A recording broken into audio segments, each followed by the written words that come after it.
Hello everyone and welcome back to Sonic Lost World. I'm the SheepNDane and today we're going to be taking care of this hidden world of the game. Now this hidden zone is basically a hidden zone. It's got a bunch of gimmicks, it's very different from the rest of the game, so let's begin. Now as you can probably guess, I'm doing this post-commentary because I couldn't be bothered doing this one live. But this first act is the very confusing one that I really haven't been able to figure out myself. Basically what you gotta do is nothing. Now the entire puzzle of this is you're meant to really hit those blocks. If you hit those blocks, the time limit goes up until you figure out what the puzzle is. But the actual solution to the puzzle is simply to do nothing. So that's all you need to do in this stage. I don't understand the purpose of it. If anyone else would be happy enough to explain this in detail, what the point of it is, I'll be happy enough to find out and actually say it in a annotation or something, or make a new video about it, because this is a really weird stage. I don't know what to say. I mean, just let the time limit go, and there you go, completed. How odd. But anyway, the second stage is something anybody that was a big fan of the Adventure series will actually quite love, including me. I do love the Adventure series, and as a result, I do love the stage. This, folks, is a rail section where you're flying on a tornado, and if anyone pays attention to the music over my constant rambling, you're gonna hear the Sonic Adventure 2 version of Tails' theme song. Oh yes, it's so classic, it's so amazing. But basically with this little segment, you're gonna want to dodge all the enemies in the area. You can't push any buttons. You have a time limit, so you need to increase by picking up those clocks, those blue clock icons.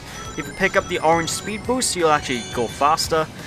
And there's only one set of controls, which is move left and right. You can't push any buttons to do anything, so it's really just an obstacle test where you can swerve left and right. And that's all I can say about it. Now you might have a couple of issues, mainly with turning here and there, because turning in this stage is a bit of a pest. I'm not gonna lie, because you really need to start turning before you hit the actual turn, because otherwise you probably won't be able to make some of these turns. This is a very nice bonus, and when I first heard this, I was just like, oh my god, oh Jesus, mother of why? How could Sega do this? What the hell, this is amazing. And I don't know what kind of accent that's meant to be, but that's legitimately what it's like, true story. But this stage, very simple, you just fly straight through, and watch out for the enemies. Now these are big, I don't know what these bandits are called, but they keep dropping egg horns at you. They're easy enough to swerve out the way of, just sort of move left and right, so you should be fine. I mean, I don't think there's any major reason to worry now that I think about it, so. And plus they tend to kill themselves. But with that, that's Act 2 cleared. The only problem I have with the hidden world is it's a very short world, so you can quite easily go through it in about 10-15 minutes and get all well and done. Anyway, Act 3 is pretty much the more...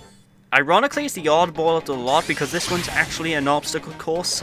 You know, this is an actual level, so...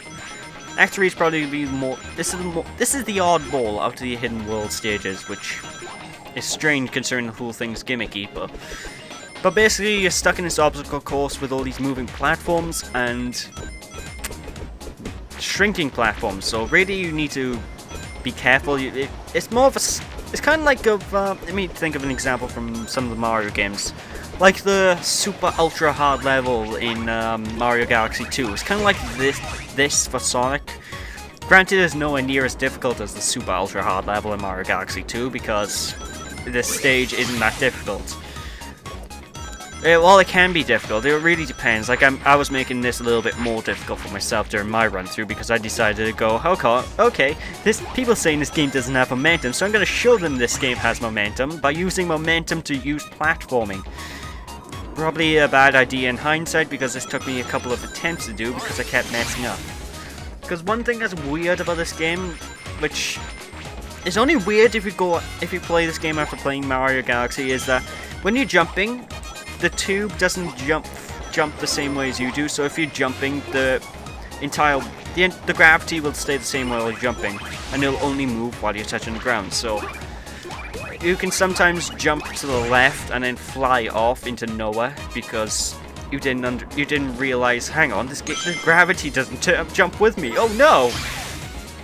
Wow! So, that's that. Anyway, just a lot of platforming here.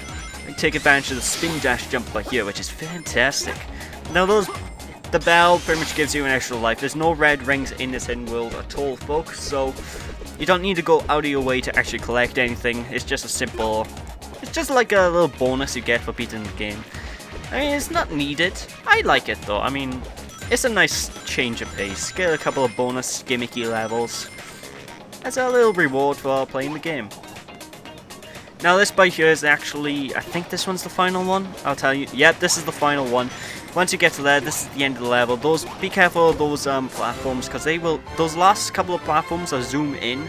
They will go in quickly, so you will need to jump to actually make that.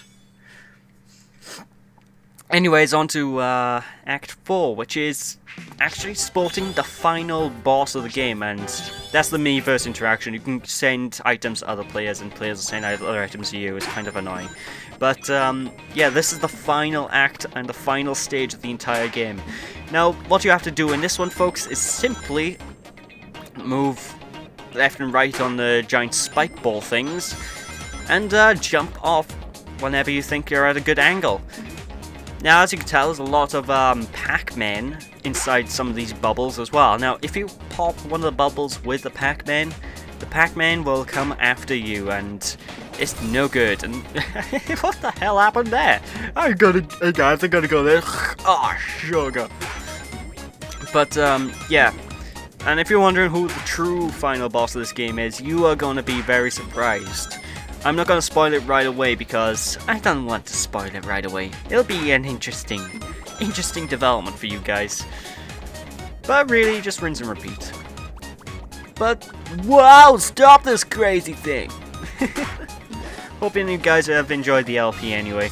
There is one more part after this to show off, which will be what you get if you unlock if you get all the red rings, so be prepared for that, but in terms of showing off new stuff, this is the end of the LP, so if you guys aren't interested in the super special secret bonus you get, which isn't really that big of a secret considering it was actually shown in one of the trailers, Sega, you morons, but this is technically the end, so I really do hope you enjoyed the LP. I would appreciate it if you... Actually, yeah, guys, what do you think about the LP so far? I want to know your opinions on this one, because I put a lot more work into this LP than I initially thought I would, to be fair. Like, the whole fact that I'm doing this post-commentary, this one part, is just akin to that, because I normally despise doing post-commentary. I'm quite enjoying it here, because it actually gives me a little bit more room to think of my thoughts. Like, normally whenever I'm doing LPs and stuff, I'm doing it live, and it kind of shows, because a lot of times I'm stumbling over my own words, and depending on how this part goes, I might actually start moving things to be in post. I'm not sure. It depends. Depends what you guys feel like. So yeah, let me know what you guys think. Anyway, this by here is the final boss of the game, the true final battle. The giant killer PACMAN. Well, giant killer fluffy PACMAN. Now, this boss fight isn't really a boss fight, it's more of a endurance run. This you need to just move to the right of the screen, pop in all the spike balloons, and knock in the spike balloons into the giant mutant PACMAN's mouth. I don't know how I killed him there, because it looked like that clearly clipped through the shield. Okay, I'm not going to complain. That's it, folks. That is it. That's every new thing in this game. So, thank you guys for watching. Hope you enjoyed. If you enjoyed, appreciate a like or comment to the video, and next time when we return, you will see the ultra super special bonus we get if we have access to all 140, I believe, red rings. It could be 180, I'm not sure. It was 180 in colors.